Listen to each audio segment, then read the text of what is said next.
Gracias por continuar con nosotros. Bienvenido Muki Tenenbaum, artista plástico, abogado, escritor argentino, ganador del Gran Premio del Salón Nacional Argentino en 2008. Recientemente expuso en la Galería White Box en New York. Además, es escritor del libro de filosofía Desilusionismo. Bienvenido, Muki. Un placer que estés con nosotros. Gracias por invitarme. Yo te estaba diciendo que había visto muchos videos tuyos y esperaba un señor con canas. Y ahora he recibido un señor totalmente con el pelo negro como yo. Bueno, yo te decía de que lo que pasa es que cuando uno se hace mala sangre, el pelo a veces se le pone blanco. A mí me pasó lo contrario. Me hice buena sangre y me quedó negro. ¿Qué significa? Que generalmente tú estás de mala sangre porque tus obras son muy polémicas, muy provocadoras, causan a alguna gente el efecto del shock, del wow. ¿Eso significa que Muki tiene generalmente la sangre turbia, mala sangre? No, para nada, no, al contrario, lo hice, lo dije, por supuesto, con mochanza. Me pinté el pelo porque parecía mi abuelo, y la verdad es que ya se levantaban en los autobuses para dejarme sentar y ese tipo de cosas, y la verdad que no me hacía ninguna gracia. Muy bien. Bueno, mira, tú eres abogado, eres además inventor, filósofo, experto en política. O sea, tienes una cantidad de disciplinas de las cuales pudiéramos estar hablando que podríamos hacer 5 horas de un maratón de Cala para conocer un poquito quién es Muki. Pero yo quisiera sintetizar, ¿qué vino primero? ¿Vino el interés por la abogacía, el interés por las artes conceptuales de la manera que la haces? ¿Cómo comenzó toda esta curiosidad sin límites que tienes? No sé, desde que yo soy chico me acuerdo, desde que yo recuerdo de mí mismo, soy una persona con voracidad intelectual. A mí todo me interesa, todo me gusta. No hay nada. Me la paso todo el día mirando internet, buscando y leyendo cosas. No te podría decir qué empezó primero. ¿sí? Claro. Pero abogacía, desde el punto de vista cronológico, lo primero que fui fue abogado. ¿sí? Abogado y ejerciendo la profesión, ¿no? 10 años. Sí, en Israel, así es. En Israel. Sí. ¿Y cuándo decides dejarlo? ¿Por qué decides dejarlo del todo? Decido dejarlo porque yo tengo una pulsión creativa que tenía que llegar, que tenía que fulfill, que tenía que completar de alguna forma. Claro. Y esa pulsión creativa me lleva a buscar, a explorar otras cosas que tienen que ver con la creatividad. ¿Cuáles fueron tus inicios en esto del arte? ¿Cuál fue tu primera obra que tú dices, esta fue mi primera creación en grande? Mi primera creación es del año 1999, es algo que hice para mí, que era homenaje a Paik, un artista coreano conceptual excelente. Esa fue mi primera obra. La primera obra, digamos, que tuvo repercusión fue Paranoia, la que ganó el Salón Nacional en el año 2008. Y yo creo que de Paranoia tenemos un buen material, por lo menos para ilustrar a nuestros televidentes que a lo mejor todavía no han descubierto tu obra. Mira, ahí están imágenes de Paranoia. ¿Cuál es el concepto detrás de Paranoia? Bueno, el concepto detrás de Paranoia es que el único logro que tuvieron los terroristas en el septiembre, el 11 de septiembre del 2001, el único logro fue lograr que tanto el gobierno desconfíe de la gente y la gente desconfíe del gobierno. Y desde ahí en más, me hace recordar el ejemplo de Milton Friedman, que decía que para explicar la inflación, decía que es un partido de fútbol, está todo el mundo sentado mirando el partido, y de repente unos se levantan y después otros se levantan y al final todo el mundo termina mirando el mismo partido pero todos parados. Y eso es lo que realmente ocurrió en el 2001. Y ahora todo el mundo desconfía y ahora nos sacamos los zapatos cuando estamos yendo a los aeropuertos y ahora todo el mundo tiene miedo de lo que va a pasar.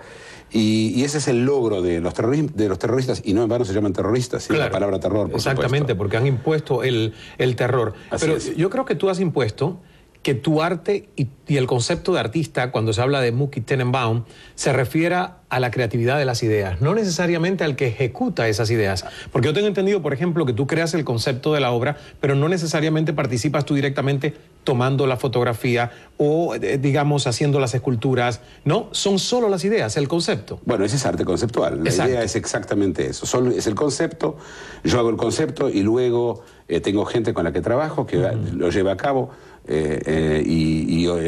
Puede ser un escultor, puede ser un pintor, puede ser un videoartista y, como vos dijiste, puede ser un fotógrafo también.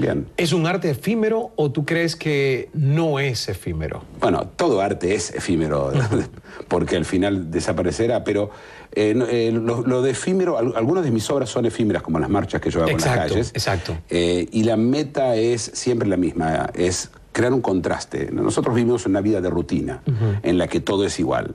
Y la única forma que una persona puede apreciar arte es cuando ese arte se despega del lugar. Se despega o desde el punto de vista conceptual, o desde el punto de vista estético, o desde el punto de vista temporal. Por ejemplo, ahí estamos viendo, esta es la marcha que hice de Inmortalidad o Muerte. Marcharon 32 mujeres topless, modelos, como en la pasarela, caminando, como se camina en la pasarela, desde Plaza de Mayo hasta el Congreso. Y bueno, el público salía de los cafés, todo el mundo para mirar. Pero ¿cómo hiciste la convocatoria? ¿Cómo logras involucrar a la gente en este concepto de arte y protesta también, no? Bueno, esto no es una protesta, esto es un absurdo. No, tampoco. Como la otra marcha, creo que también hiciste protestando contra la ley de la gravedad, ¿no? Así es, pidiendo la abolición inmediata de la ley de gravedad. Pidiendo la abolición de la ley de la gravedad. Me parece genial eso. Porque la ley de la gravedad hace que todo se caiga. Bueno, todos empezamos con las cosas arriba, ¿no? Y después se va cayendo todo. La vida es una guerra contra la suciedad y la gravedad, dice un amigo mío.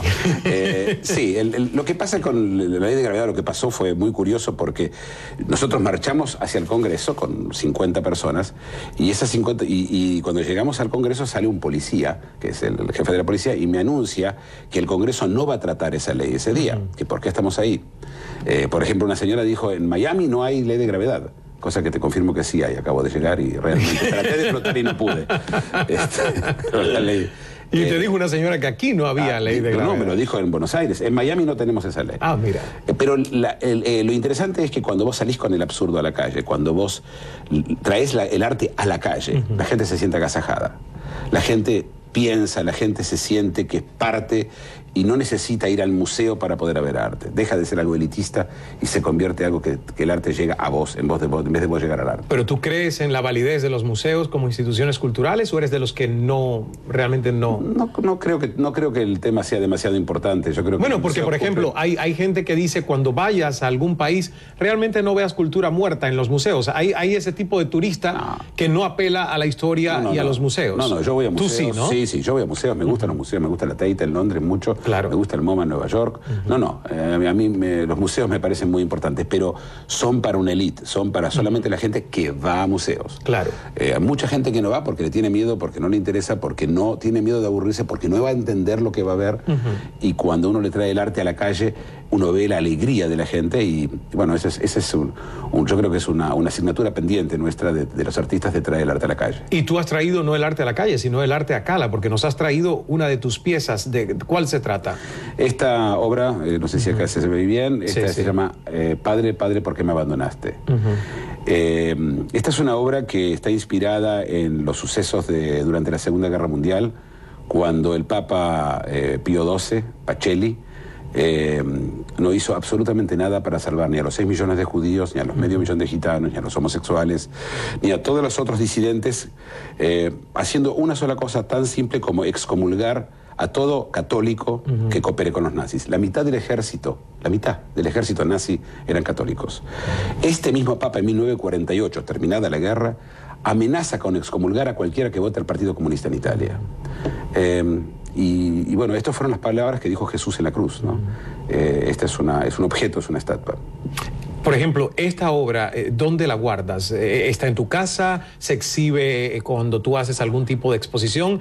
¿Dónde la mantienes? Se exhibe, y también está en mi estudio cuando no está siendo exhibida. ¿Dónde vives? ¿Dónde vives tú? Yo vivo en Paraguay ahora. Pero eres argentino. Yo soy argentino. ¿Desde cuándo te mudaste a Paraguay? Hace unos meses. Ah, solo unos meses. Solo son unos meses. ¿Y por qué? ¿Por qué escoger Paraguay? Porque Paraguay tiene muchas cosas. Yo fui a Paraguay, me interesó mucho el tema siempre del genocidio de la Guerra Grande. Lo que en la Argentina llaman la Guerra de la Triple Alianza, donde se mataron a 300.000 paraguayos, pero el 90% de los hombres fueron asesinados. Dejaron un país sin padres, un país sin hombres.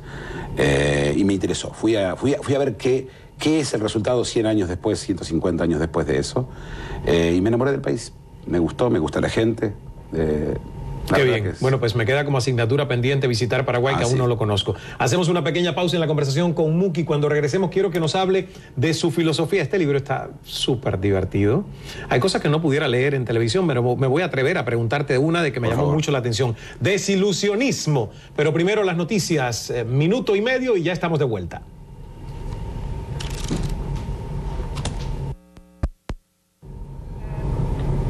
Ya actualizados, regresamos con la conversación con el artista plástico, abogado, escritor argentino, ganador del Gran Premio del Salón Nacional Argentino en 2008, Muki Tenenbaum. Y aquí tengo, tengo en la mesa dos libros, que son de sus obras, y el título es Paranoia, y el otro, que es justamente el anticipo de una serie, porque Desilusionismo es parte de una serie de 5, ¿tengo entendido? Así es, así es. ¿Y cuándo salen los demás? Esperemos que este año van a salir los 4 juntos.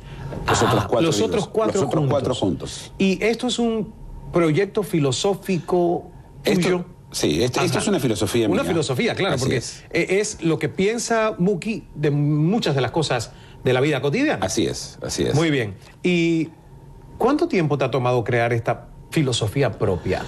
Bueno, la pregunta es cuánto tiempo me dediqué a escribir el libro, a prepararla. Son aproximadamente 2 años, pero este es lo que yo vengo pensando en los últimos 20, 30 años. Básicamente, el desilusionismo trata de que nosotros, el ser humano, se diferencia del resto de los animales porque sabe que se va a morir. Y ese punto que nosotros sabemos que nos vamos a morir, nos lleva, nos crea lo que se llama el terror a la muerte. Es un terror, no es un miedo, es el terror a la muerte. Y todo lo que hacemos en la vida, en general, es tratar de no mirar hacia ese terror, hacia la muerte. Y entonces creamos ilusiones. Ilusiones que son el Estado, por ejemplo, las religiones, Dios, la familia. Ilusiones son esas cosas que si mañana tuviéramos un ataque de amnesia desaparecerían. Si vos mañana tenés un ataque de amnesia, no vas a tener ni hijos, ni padres, ni Estado, ni religión, ni Dios. Claro. Eso quiere decir que está depositado en nuestra memoria.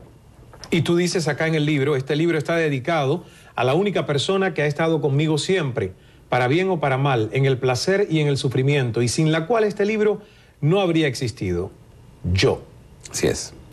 Es que no hay más que yo. Porque cuando yo soy esa cosa que se muere junto, el individuo que no nos podemos dividir, es eso que nace cuando nos damos cuenta que nos vamos a morir. Antes éramos parte de una manada, como el resto de los animales. Claro.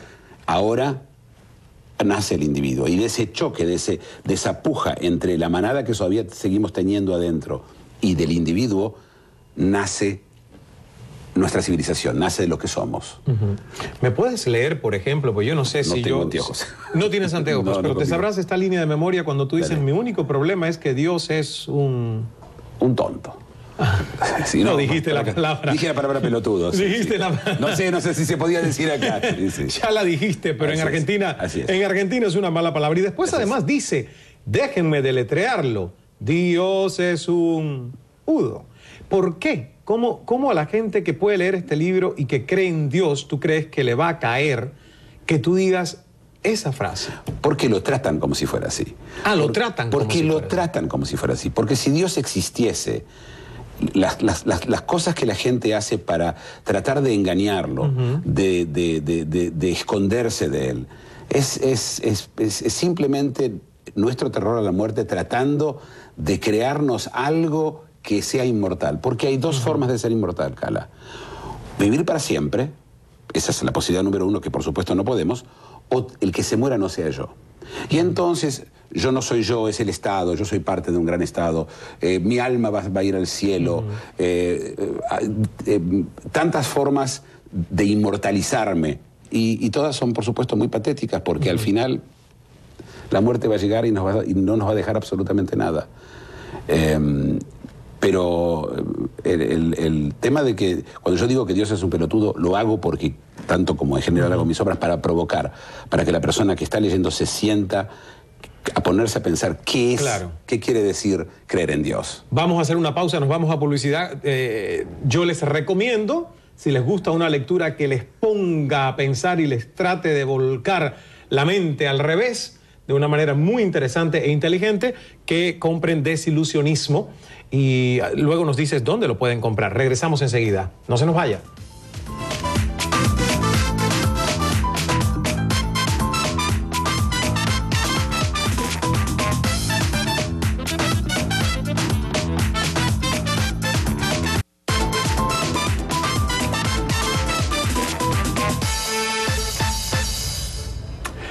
Mucho que hay que ver de la obra de Mookie Tenenbaum y también que leer de su filosofía. Este es el primero de una edición de 5 libros y es con Planeta, se llama Desilusionismo. ¿Dónde se puede adquirir el libro, Mookie? Este se puede adquirir en Buenos Aires, en todas las librerías. Sí, pero oye, estamos transmitiéndolo a todo un continente. ¿Cómo la gente tendrá que visitar Buenos Aires? No, lo más simple es escribirme a mí en contacto en Mookie-Tenenbaum.com. Mookie-Tenenbaum.com. Así es. Y ahí mismo me imagino que la gente pueda ver lo que yo no puedo mostrar de tu obra en televisión, porque me gustaría, porque yo soy de los que no censura el arte, pero pues las políticas de la televisión sí, y tú trabajas mucho con el cuerpo humano. Así es. Y hay muchas fotografías de personas desnudas que no se pueden mostrar en televisión, y hay hasta una obra que se llama Mamá, que puedo tratar de describir, donde tú hablas de qué cosa es ser mamá y muestras a una mujer y se ve su vagina, ¿no? Así es. El útero. Y, ¿por qué de dónde nace toda esta idea? Bueno, nace del tema del desilusionismo. Siempre mi obra, mi arte tiene que ver con el desilusionismo. Y es que mamá es, aún la cosa más cercana que es una madre, es simplemente una ilusión. Eso, en lo que tú quieres es destruir la ilusión. Yo lo que ¿verdad? quiero... Porque la foto de mamá es gráfica, nadie diría que es poética, es como que demasiado agresiva. Así es. La palabra destruir una ilusión, la ilusión no se puede destruir porque no existe. Todo lo que puedo hacer es simplemente dar a conocer que es una ilusión y que la gente puede elegir qué ilusiones tener y cuáles no. Vamos a ver en pantalla 16.780 pesos, una obra que sí se puede poner en pantalla. Yo diría que es una de las más inocentes. Así es. Tuyas. ¿De qué trata este proyecto de estas casas hechas con billetes de lotería, no? Estas son, porque volviendo a la ilusión estatal, resulta que la ilusión estatal, que teóricamente está ahí para cuidarnos a nosotros, nos vende a nosotros billetes de lotería. Sí. ¿Y a quién se la vende? Se la vende en general a los pobres. Entonces esto se convierte en un impuesto a los pobres. Y les dicen que que si compran un billete ayudan a otros y que quizás ganen, que las chances por supuesto son ínfimas de ganar. Y 16.780 serían los premios que tienen los billetes, porque son billetes con raspadita, con los que se raspan, ¿no? Y esos billetes con raspadita se suman 16.780 pesos. Muy bien, vamos a hacer una pausa, tenemos que irnos a nuestro último segmento de publicidad y cuando regresemos, para mi sorpresa les digo que nos une a Mookie Tenenbaum y a mí en lo personal. Yo no sé si es un designio astrológico, pero hagamos una obra juntos como tú me has propuesto. Sin duda. Regresamos enseguida.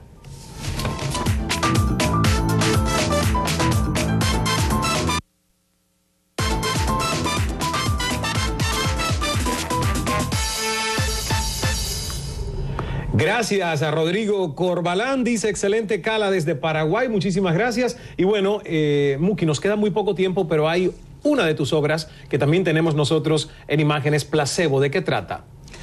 Bueno, trata otra vez, de la religión como placebo para la enfermedad que sería la muerte.